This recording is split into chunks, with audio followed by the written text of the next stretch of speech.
Hi friends, అందరికీ praise lot. మన ప్రభును ప్రియరక్షకుడైన యేసుక్రీస్తు నామములో మరొకసారి జోసెఫ్ ఇంటర్నేషనల్ మినిస్ట్రీస్ ద్వారా మీ దగ్గర రావడానికి నేను సంతోషిస్తున్నాను. ఈ సాయంకాల సమయంలో మరి దేవుడు ఒక మాట చెప్తున్నాడు కదా, ఆకాశ పక్షులను చూడి అవి వెత్తవు కోయవు, ఆయనను వాటిని పోషించుతున్న దేవుడు నిన్ను పోషించడా. మరి రోజు ఎందుకు నీకు అంత కుటుంబం గురించి భారం? ఎందుకు ఈ శ్రమలో, ఎందుకు ఈ అప్పులని బాధపడుతున్నావు? ఇంట్లో పెళ్ళి కాలేదని, వివాహాలు కాలేదని, లేదా మరి ఇండ్లు కట్టుకుని అప్పుల పాలైపోయామని నీ భారం అంతా ఆయన మీదే.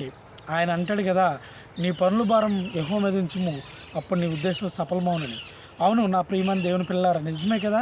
మరి మన భారం ఏదైనా కావచ్చు, ఆయన మీద వేసినప్పుడు మన చింత యావత్తు ఆయన తీరుస్తాను అని వాక్యం చెప్పాడు కదా. మరి నీ పనుల భారం ఆయన మీద మోపండి. మరి ఆకాశ పక్షులు చూడండి, అలాగని చెప్పి ఇంట్లో పడుకుంటే నీ దగ్గరికి రావు. నువ్వు కష్టపడి పని చేయమని దేవుడు చెప్పాడు.